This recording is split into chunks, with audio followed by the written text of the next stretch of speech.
This is Mainland 98.3 FM, the sound of Lagos. Knowledge is power, information is key, and that is why we aim to unlock the doors of opinion, unveiling the stories that need to be told. Join Omobola Sandra and Sage Babalola on the Morning Express on Mainland 98.3 FM from 5 a.m. to 11 a.m. as we invoke the thought-provoking discussion, tackle the tough questions, challenge assumption, and give a voice to the unheard. This is the Morning Express on Mainland 98.3 FM. Welcome on board the Morning Express. Good morning.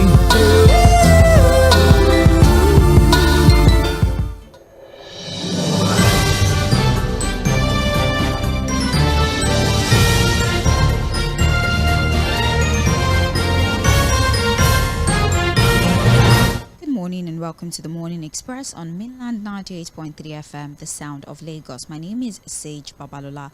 This is Trends in the Papers, 45 minutes of newspaper analysis where we give you a review of all the stories that have been highlighted on the front pages of our dailies. We dive into the latest headlines, we talk about top stories, we give you in-depth analysis of current events from around the world, but for Trends in the Papers, we do our best to stay on national stories. So if what you're looking for is insightful commentary, expert opinion, and a fresh perspective on the news that matters the most, you're definitely tuned into the right station and you're definitely onto the right program. Once again, welcome to Mainland 98.3 FM, the sound of Lagos. My name is Sage Babalola. Well, for the 45 minutes, it's not just about presenting to you the stories. I did promise earlier that we would be providing you with in-depth analysis and giving you insightful commentary on all of the stories we would be reviewing on Trends in the Papers. Well, Fuad Said would be joining me as always as we look through the papers, as we discuss what have been highlighted, as we keep you up to speed and keep you abreast with all of the events playing out within the country, analyzing each sector, all of the stories collated by our different editors. We have the Punch newspaper, we have Daily Trust and Vanguard newspaper for review this morning on Trends in the Papers. We're live on our streaming platforms, Facebook and YouTube. So if you would like to participate on the program, you can very well join us via our streaming platforms. You can start to drop your submissions using the live chat option. And another beautiful thing about the streaming platform is that even after conversations end temporarily here on radio, you can very well continue the conversation with the plethora of individuals who comment on that story. You could have conversations there on Facebook and even create fresh perspective that we probably would bring back to the radio tomorrow. My name is Sage Babalola. We have Fuad Said joining us now, and we're about to kick off conversations. Good morning, Fuad. It's nice to have you again. Yeah, good morning, Sage. How are you doing? I'm very well. Thank you. I want us to get into the stories as quickly as possible because we have a lot of stories here that would most likely take the bulk of our time in analyzing. And I want to start with the Punch newspaper. The Punch is reporting that IOCs still causing crude supply crisis and Dangote refinery cries out. There are about two riders to this story. IOC is referring us to international trading arms for crude purchase, says Dangote refinery. Firms still pushing for dollar payment, says Koran. Flays middlemen for hijacking supply. So let's look at the story that is being reported by the Punch. We have here that the management of Dangote Industries Limited has insisted that the international oil companies are still frustrating crude supply to its 650,000 capacity refinery. The management said this even as it commended the Nigerian Upstream Petroleum Regulatory Commission for its various intervention in the oil company's crude supply request from IOCs and for publishing the domestic crude supply obligation guidelines to enshrine transparency in the oil industry. Now, in a statement on Wednesday, the Dangote Group alleged that the IOCs insisted on selling crude oil to its refinery through their foreign agent, saying that the local price of crude will continue to increase because the trading arms offer cargoes at $2 to $4 per barrel, which is above the NUPRC official price. They also alleged that the foreign oil producers seem to be prioritizing Asian countries in selling the crude they produced in Nigeria. And the Vice President, Oil and Gas, Dangote Industries Limited, Mr. Davagom Edwin, said that the domestic crude supply obligation guidelines, if diligently implemented, it will ensure that they deal directly with the companies producing the crude oil in Nigeria, which is stipulated by the Petroleum Industry Act.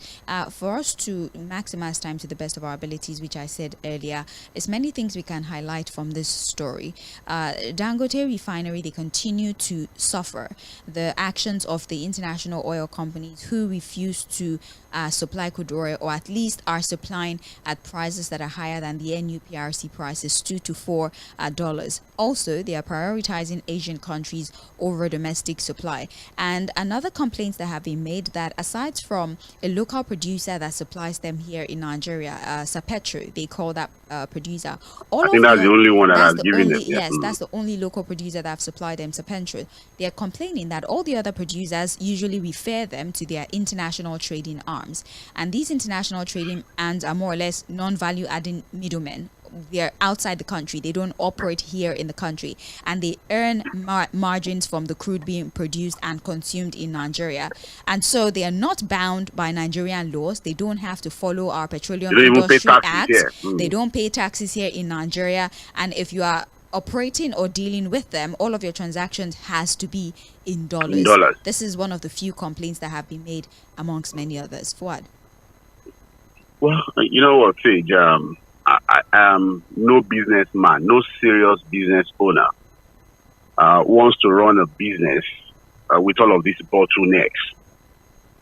And when I say serious business owner, one of the things that helps a business to grow easily or sustains a business is the fluidity of the process.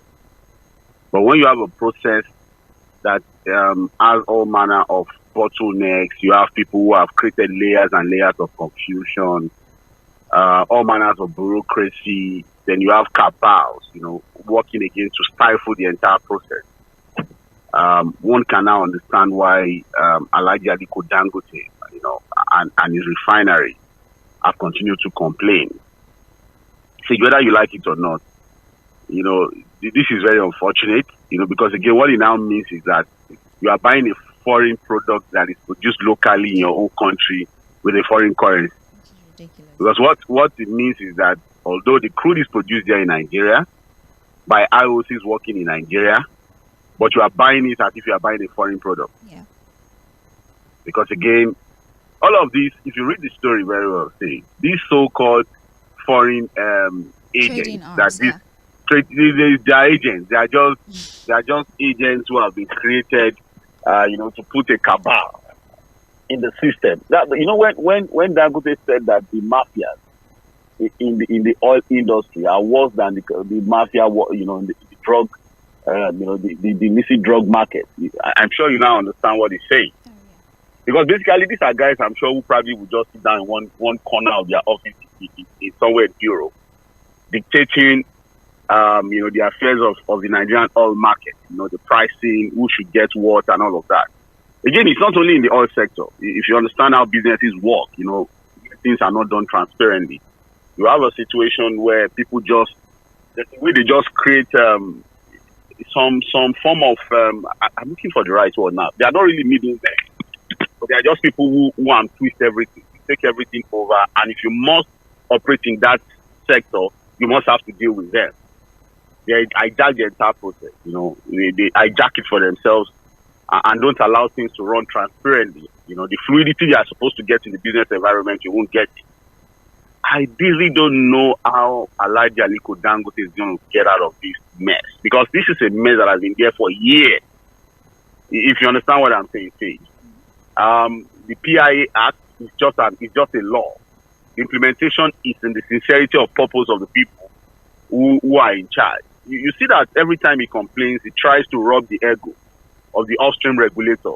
They've tried, they have been intervening, we want to thank them. But again, how are we going to solve this problem now, Sage? Because again, a lot of the IOCs have contracts to help us, explore our crude oil, produce the crude oil, and you have a Dangote who have done out of so many, I've been able to build this refinery. But every time he talks about, the situation of his refinery, he talks about, again, the problem is suffering getting crude from Nigeria.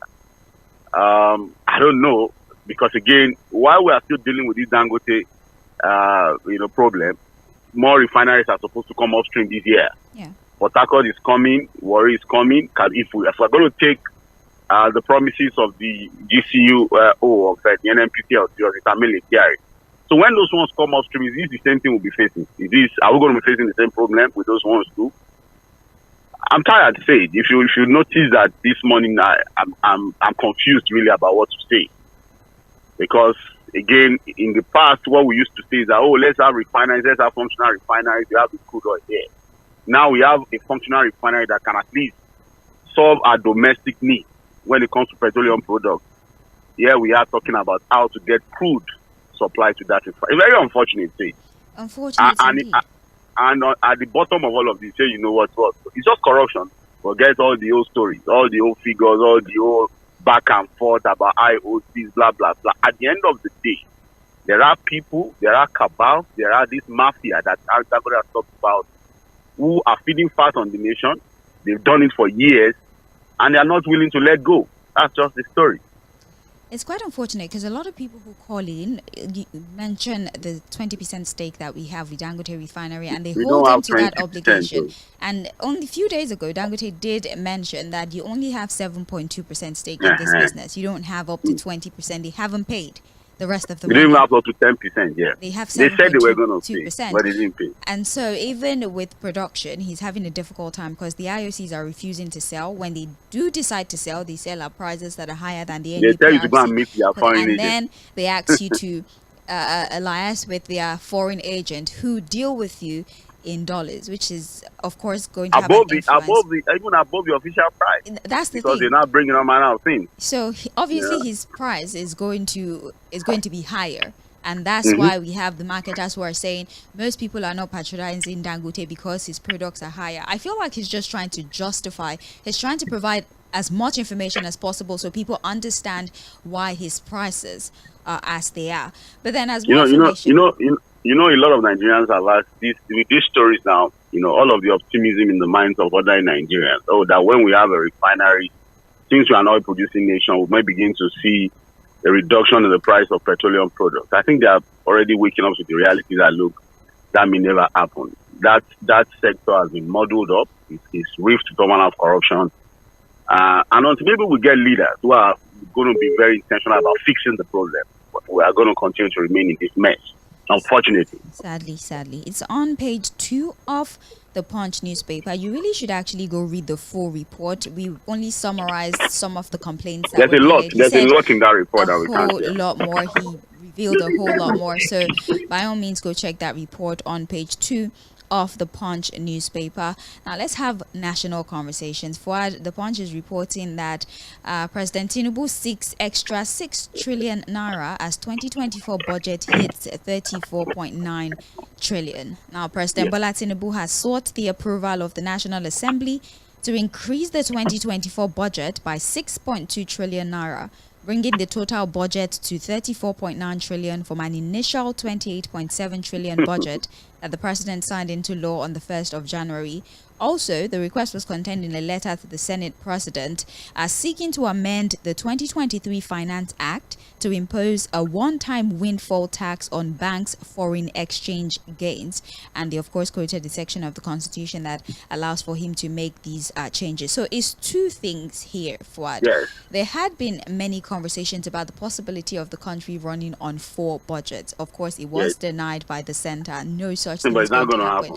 The 2023 budget, the 2023 supplementary budget, the 2024 budget, and chances are, if this is assented to, the 6 trillion naira additional budget, in a manner of speaking, it is something of a 2024 supplementary budget. It's a supplementary budget. That's what it is, because the first one have already been passed. So you can't, I don't think you can amend a budget that has been passed. So we probably would find ourselves running on 4 different budgets. That's one part of the story. And then the other part is the adjustment of the Finance Act. So this windfall tax is taxes that organizations in the country, they have to pay if they make a lot of profit from a government policy. So if a government policy favors the organization and they make more profits than they usually would make, they are supposed to pay this windfall tax, and they want to use these taxes for infrastructural development, amongst many other things. So these are the 2 plans of the federal government. Revenue generation, of course, to handle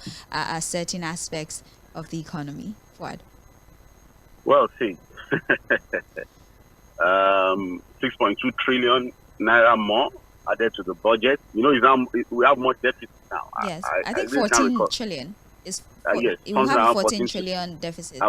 Deficit now, really. And I don't know how we're going to be able to fund that. Recurrent expenditure is also going to go up, as well as capital expenditure. I think the 2024 budget is in a complete mess as it is. Don't even, bother with that. The supplementary budget is going to come and immerse us in a bigger mess, really, because it's obvious that the government has no money, really, to fund this budget. They would have to probably borrow more, and then, of course, look for other means of raising revenue. And that's why I added to this story. Is this another idea of getting some money of companies who are making monies and blah, blah, blah? I think what the government has consistently done in the last 1 year is to get experts to look at our extant laws and see opportunities for raising taxes, raising revenue. You understand? It's not that the country went up against the Cybercrime Security Act. No, it was already going to be one form of payment again, revenue generation for the government again. But again, if you begin to break down the figures, like you rightly said, as we speak now, most likely this supplementary budget will be passed. Remember, Fabio had already told the president, we are waiting. Just bring it to attend to it. And again, we know we have a 10th assembly that's just ready to pass and approve everything that comes from the president. So, you know that before this came, it probably was done and dusted.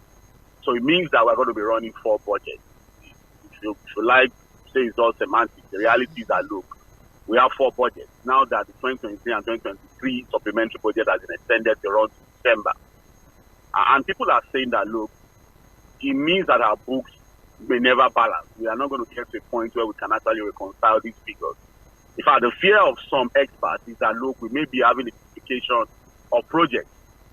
You understand? Because, again, there's a lot of carry over projects that we may not be able to properly track. We are probably not going to be able to also track a lot of money. So you might have a duplication of appropriation, duplication of projects, and on top of that, again, comes a lot of corruption. So, but again, this is the story of Nigeria. The budget sum has gone up again. Budget deficit has also gone up again. And here we are. There's really no money to fund the budget. We are just appropriating money. And we are so unsure about how to run this budget. So we may also have a situation where in 2025, we come up with a budget again, and then a supplementary budget in 2025, while the 2024 budget is still also running. Say that is the story of Nigeria. I don't think there's any other thing to add to it. Well, again, we'd have to wait and see if it is. I mean, we do know that it would be assented to. So I don't know why I keep saying. That one will happen now. I don't know why I keep saying if, but then until it happens, I guess. But we'll have to wait to see the details, the budget breakdown. I guess that's I was hoping I would get part. that, but yeah. I'm sure sometime soon we'll have the breakdown. See what has been appropriated in that 6.2 trillion supplementary budget again. I'm hoping that we're not going to be seeing purchase of SUVs, purchase of. I doubt that. Maybe capital projects really. I would like to. We're believe. waiting. I would like to believe. We'll be here to check the details together now. I would like to believe that it's capital projects. Maybe the road projects. The road projects. Wait now.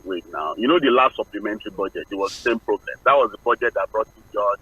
Yeah. Purchase of SUVs and all manner of ridiculous spending. And we said it.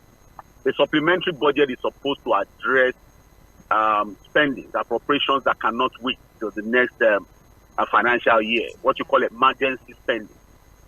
But again, in Nigeria, we've seen projects in our supplementary budgets that could even wait for the next 5 years, because a supplementary budget is supposed to be a form of emergency spending that comes very fast to address some of the financial needs of the government. But we'll wait to see when the details are out to review the supplementary budget and inform our listeners.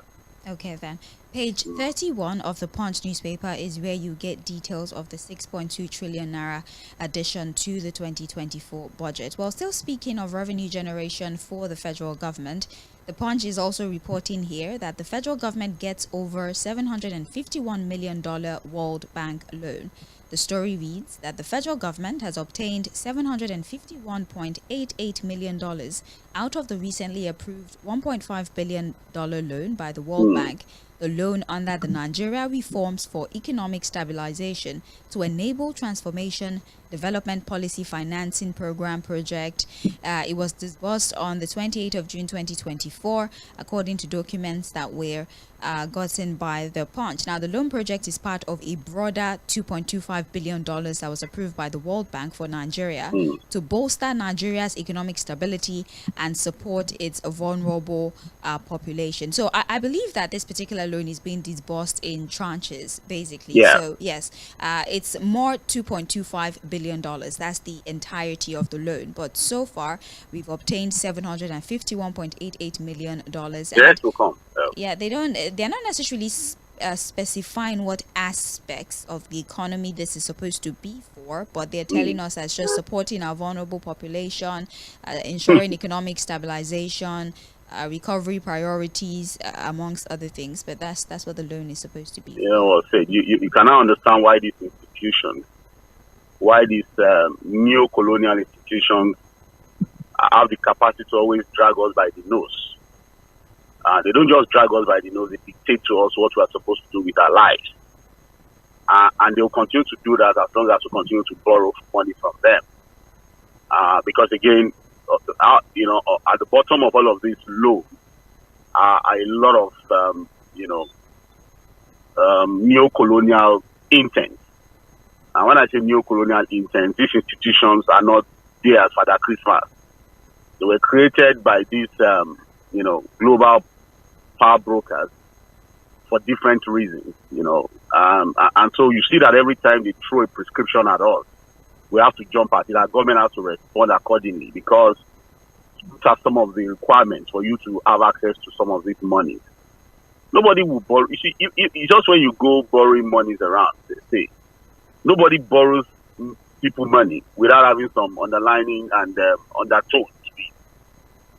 So again, like I've told you, whatever we've done again with our supplementary budget, we're going to be looking for monies like this all around the world. Global banks will be there dangling these loans to us, and we're going to have to borrow. Since we've been reckless with our spending, and we're still reckless with our spending, we're not at the level of government. It's only the poor people that the government tells to cut their coat according to their size, right? But when it comes to government spending, you don't see any intent or any decision that shows that the government is cutting its own code according to its own size. It's still the same wasteful spending, public spending, reckless appropriations, mismanagement of public funds. Those that are borrowing us this money, they understand our corruption index. They know that all of these all of these English are speaking as to what these monies are meant for. We're just speaking English. At the end of the day, less than 10% of the intended purpose will be done. The rest will go into private pockets. I'm sorry, that's the story of Nigeria again. But in their defense, the World Bank actually lists certain conditions. If we don't meet those conditions, the banks would not remit said monies. Yes.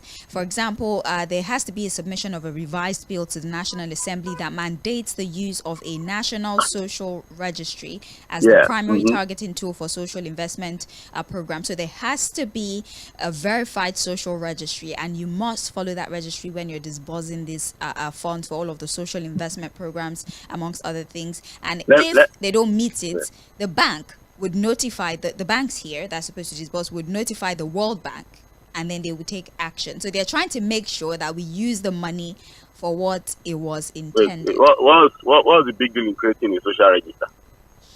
If there's one thing Nigerians are easily capable of doing, say, is the provision of documents. Is it not names that they want? Yes, they want a register. They will get a register. And you think they won't get the register? Okay, so when you eventually get the register, how does that stop corruption? How are you going to use that to guarantee that the people that really need? Because again, part of this thing, if you remember, the World Bank can't verify the register. Should be told. And also, you not register the one. Look, I was at the foreign embassy recently, and they were telling us that look, the reason why that embassy does not ask for documents is that they know that Nigerians are very good with documents. You want a document, Nigerians will give it to you in 1 minute. They said if you tell a Nigerian that go and bring the birth certificate or your birth certificate of your great-grandfather that died 100 years ago, that the Nigerian will go out and in 1 minute to bring the document. So they know that when it comes to really verifying things with Nigerians, don't even bother with documents. Who manufacture the document? So if they want a social register, they will get. But it won't stop anything. Well, that is that particular story. We've borrowed money and we're getting the money little by little. How we're going to pay give back? You everything. The money is there now. We don't know. How are we going to pay back? I don't know. We are having a budget with a We're 13 trillion naira deficit. And we're still owing money. No, I'm sure people will tell you now that our budget to GDP ratio is still accommodating of more borrowing. Fouad, that was please. Yeah.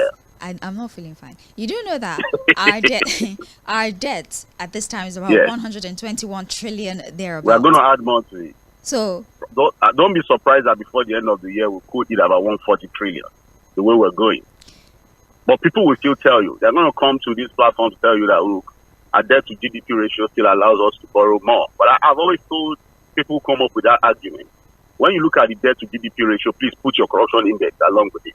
So that you understand that the more you borrow with a very high corruption index, you are just wasting time. The money goes into private pockets. That's why with this huge debt hanging on the neck of the country, what's our level of infrastructure? What's our level of development? Can we really say that this 121 trillion, there's something on ground to really show that we borrow this amount of money? It's unbelievable, say, how badly we are running the country, and further down, we are pushing the country. It may take us, I don't want to sound like a doomsday what's it called? It will take us decades to get out of this mess we are putting ourselves, I'm telling you. Well, that particular story is on page 32 of the Punch newspaper. A big welcome to you if you are just joining the program. We haven't really gone too far, although we have analyzed about 2-3 stories. But then again, it's all right. That's the essence of our Facebook platform, because right after the program, the entire session is recorded and uploaded on our Facebook page. So you can go start afresh and watch the program from the very start. And you can still go to the comment section to contribute and talk to other people who have been saying something during the live program. So join our streaming platform on Facebook at Mainland 98.3 FM, I beg your pardon, or facebook.com/Mainland 98.3 FM. We're also on YouTube if that's your preferred streaming platform. YouTube, the handle is the same as well, at Mainland 98.3 FM. This is Trends in the Papers on Mainland 98.3 FM. We're known as the Sound of Lagos. My name is Sage Babalola, and I'm still here with Fouad Said as we continue to analyze the Punch newspaper. So we have the story here. Fouad, Ali Ndume happens to be in hot water once again, because the Punch tells us that Senate sacks Ndume as chief whip over anti-Tinubu comments. I believe that's the second time it's happening, right? At first, it was suspended. Ali Ndume is not. I don't think he's not new to controversies like this. At first, he was suspended. He was reinstated, and now he's been sacked. He's actually been replaced with his counterpart from Borno North, Senator Tʀᴇɪᴅs Monguno. He's been replaced, and most of the justification for his sack is that he has been making a lot of statements. He's too vocal, outbursts, and statements that seem targeted at the administration and especially at the president, and they're just tired of it. But then, isn't that what you would expect from the chief whip, right? To call out things like this, things he's uncomfortable with.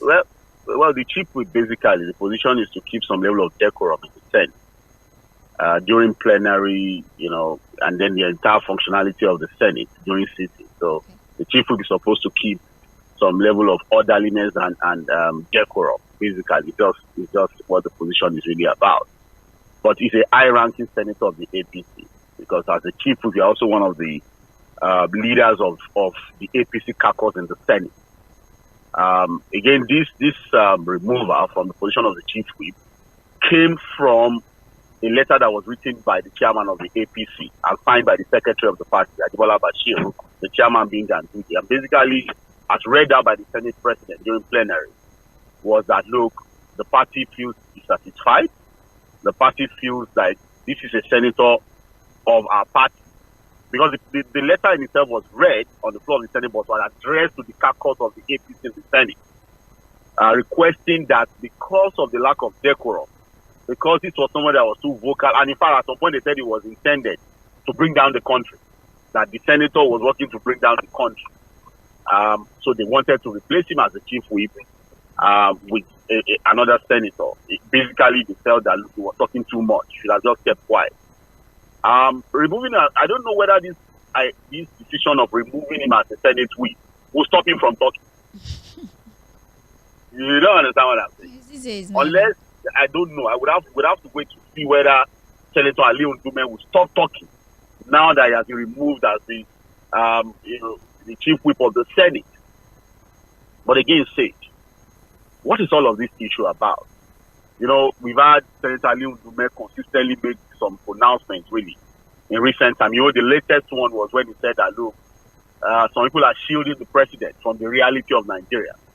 That the president is no longer accessible, nobody can reach him, that he's actually far from the reality of Nigerians because there are some cabals who are not telling him the truth. I guess the presidency sees that as an insult, they see it as an affront on the intellect and the capacity of the president to run the country. And I think why they feel more annoyed about all of these recent outbursts of Senator Ali Ndume is that, look, he's also a member of the APC. But I've always said something, say that, look, politicians may decide not to listen to themselves, right? Yes. Whether it's somebody from their party or from the opposition, the presidency, the governors, or politicians generally, when we talk about the reality of Nigerians at this time, the suffering of Nigerians at this time, they may take the decision not to listen to themselves. But you know the one they should not stop listening to, or they must always listen to, is the true yearnings, the painful yearnings of Nigerians at this time. So if they like, they should even remove Senator Ali Ndume from the Senate completely. I've seen some of these pro-government media, some of them very senior, pumping chests and making some ridiculous excuses as to why the government is refusing to listen to criticism and accept criticism as part of the way government can function properly, whether it is within or outside of your party. Because you are a party member does not mean you cannot say the truth. Say, so what they expect is that, the man should go and quietly, maybe at night. Look, he said that, look, they've been trying to make all manner of... So if you try to access the president and there are people that are shading him away, you can go to the public space because you know it's going to get to the president. At the end of the day, how and the way you put out your information does not really matter to me. Are there facts in what he's saying? For people who are really committed to nation building, sometimes you leave the messenger, take the message, look at the message and see whether there is substance in what the person is saying. Is what Ali Ndume saying wrong about the suffering, the pains of Nigerians at this time? I'll say no, Nigerians are suffering, and that's the fact. So if they like, after removing the Senate, they should even remove him from the entire Senate. But are they addressing the concerns of Nigerians the way they should address it? So again, I don't know what the politicians have in their mind, the way they think, their orientation. I'm not a politician. But I think that one of the hallmarks of a good leader is a leader that listens to criticism, take it in good faith, and allows people to speak truth to power and work on those things. You see, all of these psychophants around the president, all of these political jobbers around the president they're not doing any good. That's just the reality. They are political jobbers, we know them. They are basically psychophants. The president can never do anything wrong. But at the end of the day, opinions may differ. The fact is the fact. And what is the fact at this time? Nigerians are suffering. That's it. Well, it's on page 12 of the Punch. I do remember the first time he got suspended. It was because he called out the entire Senate. He says they don't even read most of the documents that come in. All they do is assent. All he said was, at least read it. Let's deliberate. Let's talk about it. I'm not excusing Senator Ali Ndume. Of course, he's not exactly a saint himself. We know that. We are not saying he's a saint, really. He's because people now come and say, is it new? Has he not always been in the Senate too? We understand that it's also part of the problem. But what I'm saying is that are there facts to what he's saying? That's what we are saying here. More than ever before in the history of this country, Nigerians are suffering. Look, you check the report, the economic report of the country. I think Bismarck Rwanda, the economist, has a lot of things to say about the performance of the country. The experts are saying that, look, the economy is going down. Inflation is at the highest. Food inflation is at the highest. Corruption is still rife as we speak. And people are saying people should not talk. That's why I say the politicians may decide not to listen to themselves. Maybe they don't rate themselves. But at the end of the day, they should listen to other Nigerians who are complaining bitterly about the level of suffering at this time. Well, like I said, page 12 of the Punch is where you find that story. Now, an update on the student loan scheme. The North tops applicant list as federal government begins student loan disbursement. I will not make any remark whatsoever. I'll just get into the story. The managing director of the Nigerian Education Loan Fund, Dr. Akitside Sawyer, says students of higher institution based in Nigeria's south are not applying for the loans because they doubt the viability. Sawyer said this when he briefed State House correspondents after the launch of the disbursement of loans to applicants by President Bola Tinubu at the presidential villa on Wednesday. Now, he noted that more students from the north applied for the loans owing to better coordination by tertiary institutions in the region. He says, and I quote, "In the southern part of the country, there's growing awareness and interest. There's been a lot of skepticism, and I think the most skeptical parts of the country are in the south. They question everything. Is it true? Is it real? Is it a scam? And I think what you witnessed today with us actually starting this disbursement program is to say that this is not a scam.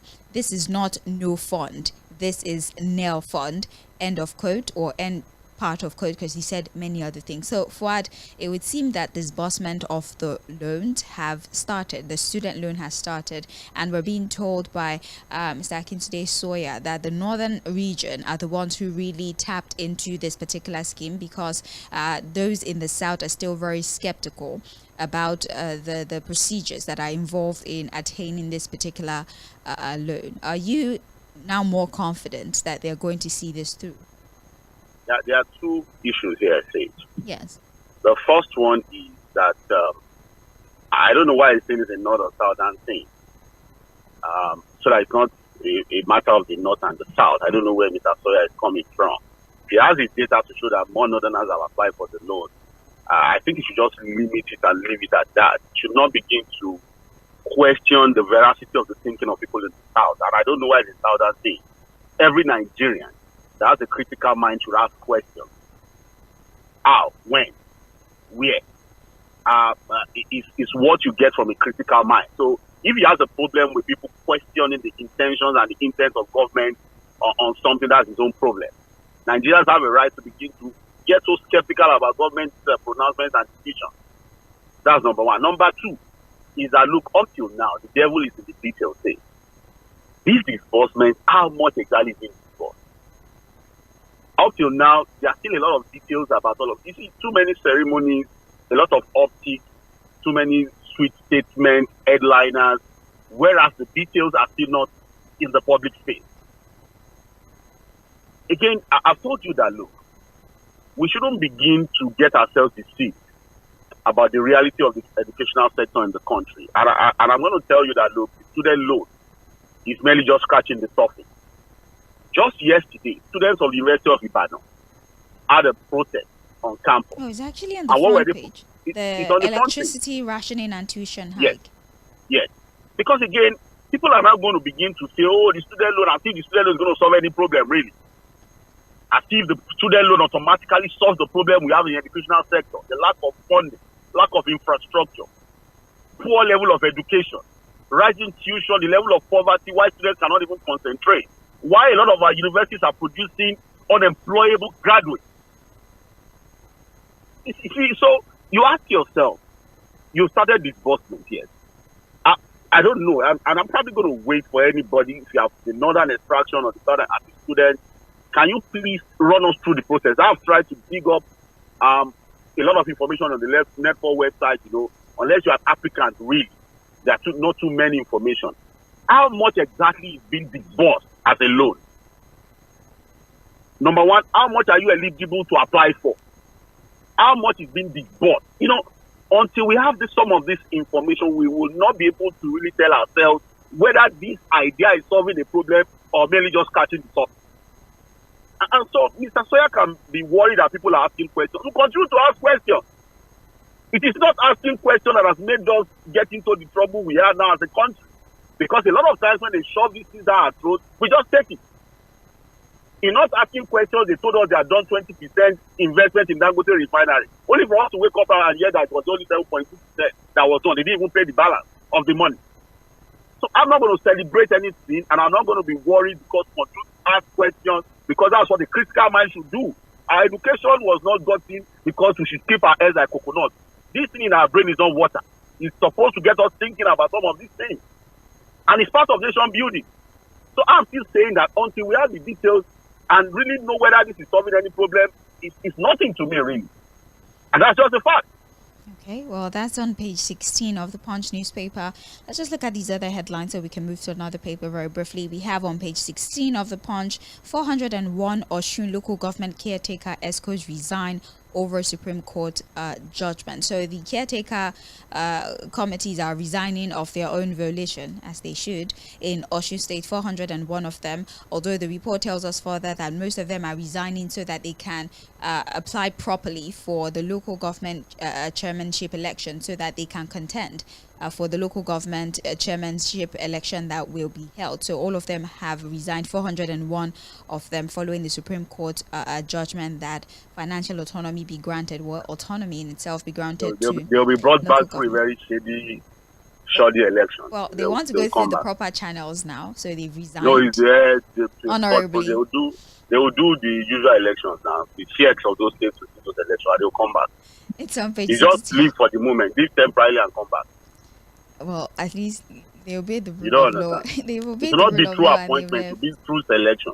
It's on page 16 of the Punch. You understand? I don't understand. Please leave me alone for it. On page 5 of the Punch, UI students, just like you mentioned, protest 10-hour electricity rationing tuition hike. I listened to yourself and Omobola Sandra yesterday. I think they will do from, is it 10 p.m. to 2 a.m. and right. In the morning, 8 a.m. to 2 p.m. and then from 8 p.m. to 2 a.m. in the midnight. So the students are saying, why would you? It's impossible to function under these conditions. And there's also been an increase in their tuition fee. So you're increasing tuition fee for less quality of service. So they're protesting. And then with this reality of our students, you want to be celebrating a student. We don't even know what the figures are, how much you're getting.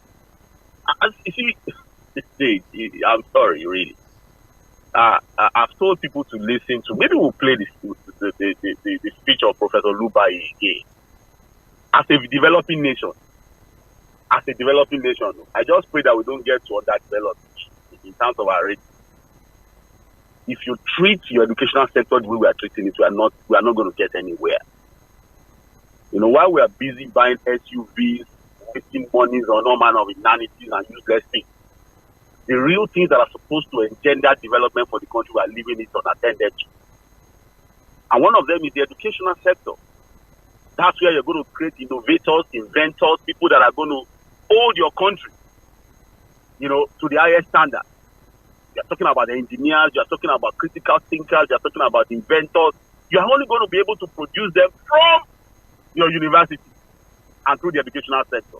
But look at the story now. We are rationing light in those universities. We are increasing tuition. The classes are filled up. The environment is so unconducive. I was at the university recently, in Lagos there, and I had to use the restroom. I ran out immediately. And this is the story of the Nigerian students.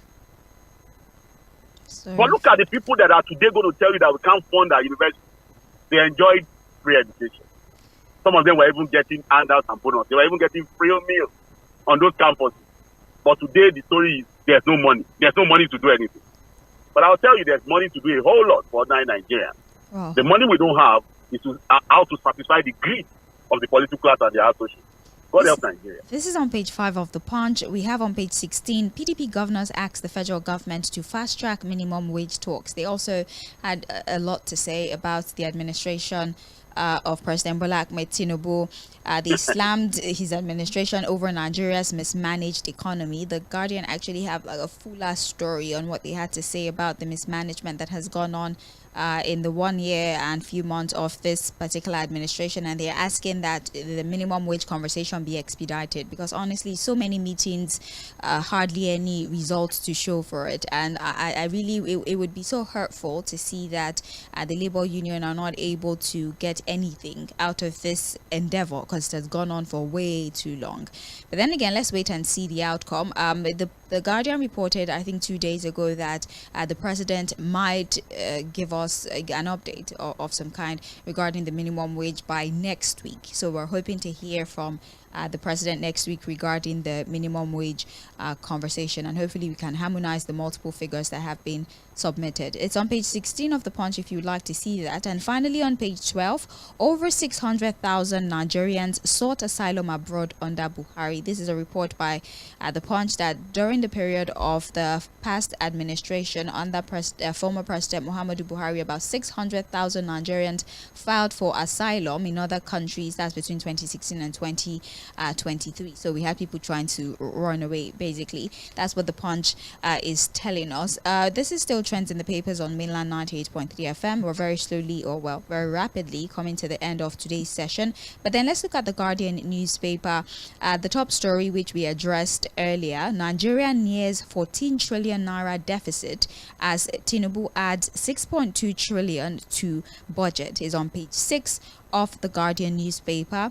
Also here, Ndume demotion stokes warnings of collapse for APC democracy, is on page 6, more or less insinuating the ripple effects of actions like this one, where members of Senate nothing will happen. Are unable to. If a party collapses, that's their problem. Well, but then if you're unable to speak, right, as first of all a Nigerian, a member of Senate, and by extension a member of the government, then I can understand the perspective of this writer. Then so what's the democracy in all of this? Well, we as members of the Fourth Estate of Realm continue to push that we sustain this democracy. Politicians may continue with their shenanigans. Like I've said, they might not listen to themselves. Maybe they know themselves more than we know them. But I'm saying that, look, we have to continue to push for us to sustain this democracy. It must not fail, really. I don't. Because what's the alternative? It cannot even fail. So the labels of our heroes past. We are working towards failure, but we will not allow it to fail. That cannot fail, no. It has failed before, see. We've had 3 experiments before this 4th one, and they all failed. But what we are saying is that this one will not fail. And we must all continue to guard it jealously by speaking truth to power. If they like, they should not listen to themselves. But they must listen to us, and they must listen to ordinary Nigerians. Like I said, opinions may differ. Facts are facts. Sacrosanct. There's nothing you can do about the facts. And what's the fact of the ordinary Nigerians to be? Nigerians are suffering. And a lot of the sufferings are needless, avoidable. They are all coming from the lack of thinking, proper thinking from the government with their policy. This is on page 6. It's on page 6 of the Guardian newspaper. We have on page 3, petrol landing cost surges to 1,170 naira per litre. You need Ali Odume to tell you this one now. Yes. Well, this particular report, they highlighted how whether or not the center or the federal government admits that monies are being paid to cushion the effect of this increase or this surge in landing. Something is, well, they're putting it under recovery. I'm just reading what they're telling us or regurgitating what they've been telling us, because they placed all of this, the NNPC, for example, placed all of this under recovery. They didn't call it subsidy. They said it's under recovery. You know the same NNPC is still looking for about $2.2 billion more to borrow. I know. But and they are doing under recovery. But then, or what do you guys call it now? That's what they called it, under recovery. Okay. Right. But then if the landing cost is 1,117, it's impossible that we're buying at 650, 700. We should be paying 1,000, and in places like the north, maybe 1,500, if not 2,000 naira. But somebody is taking care of it. Saying that we're already paying subsidy of 1 trillion naira every month. That in the last 8 months we've done about 8 trillion. You now see. I see. is on page 3 of the Guardian newspaper. We have also PDP governor slammed Tinubu over Nigeria's mismanaged economy, still on page 3. Getting some level of transparency from the government. And we have here an editorial of some kind. Shock therapy alone will not cure Nigeria economic ills, says Financial Times. I guess the aggressiveness of the policies that have been implemented, they don't believe that is what we need at this time. To solve any problem. Yeah, it's on page 3. If you'd like to that from read that again? No, Financial Times. Okay. Financial they will not listen to that one. They will say, oh, that article was sponsored. Maybe it was sponsored by some. One of those people will come out now. You know them. And say, oh, those myopic journalists, they don't know our reality. Don't mind them. I don't know. But we know what we are going through in the country. Well, that's on page 3. And then we have court reinstates Shaibu as Edo deputy governor. Fad, please talk about that in 1 minute before we leave the studio.